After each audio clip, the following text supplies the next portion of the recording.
Jesus is under the rubble. When we justify, rationalize, and theologize the bombing of children, this message is our message to the world today, and it is simply this: this genocide must stop now.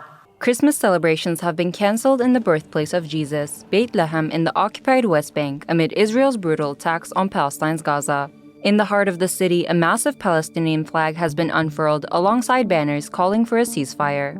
Beit Laham is celebrating Christmas with sadness and sorrow because of what's happening in Gaza, in all the West Bank, all Palestinian territories. Rather than baby Jesus resting in a crib filled with hay, this year's Christmas nativity scene sent a powerful message to the world, depicting a newborn Jesus amid rubble, swathed in the iconic black and white keffiyeh to honor the Palestinian victims in Gaza. The whole world is celebrating Christmas this year, but not Beit Laham, not the birthplace of our Lord Jesus Christ.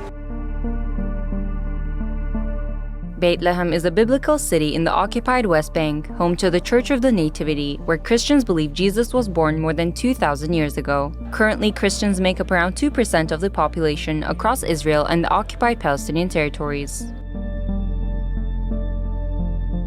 Thousands of tourists and pilgrims that usually flock to the Church of the Nativity in Beit Laham are nowhere in sight. Instead of the usual colorful and festive celebrations, including a giant Christmas tree, marching bands, and extravagant nativity scenes, Palestinian Christians held candlelit vigils and prayers for peace in besieged Gaza. Really different this year because of the war in Gaza.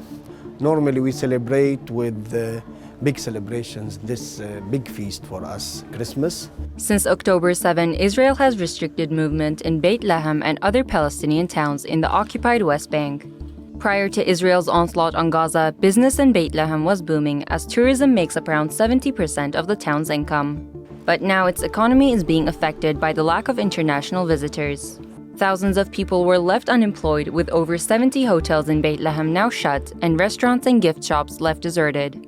Israel's relentless bombardment of Palestine's Gaza and the killing of thousands of civilians has also drawn condemnation from Pope Francis, who suggested that Israel was using terrorism tactics in Gaza. The Pope also denounced Israel's attack on Gaza's Holy Family Catholic parish, where 2 women were killed by an Israeli sniper. He condemned the killing, saying unarmed civilians were targeted by shelling and gunfire.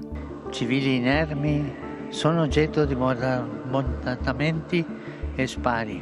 Qualcuno dice è il terrorismo, è la guerra. Sì, è la guerra, è il terrorismo. The killing also sparked reactions from the head of the Roman Catholic Church in England and Wales, Cardinal Vincent Nichols. Well, it's certainly a cold-blooded killing. More than 20,000 Palestinians have been killed, mostly women and children, and more than 50,000 have been wounded during Israel's ongoing war on Palestine's Gaza. This Christmas comes to Bethlehem in a different shape. Nowadays, Bethlehem, as any other Palestinian city, in mourning. We feel sad.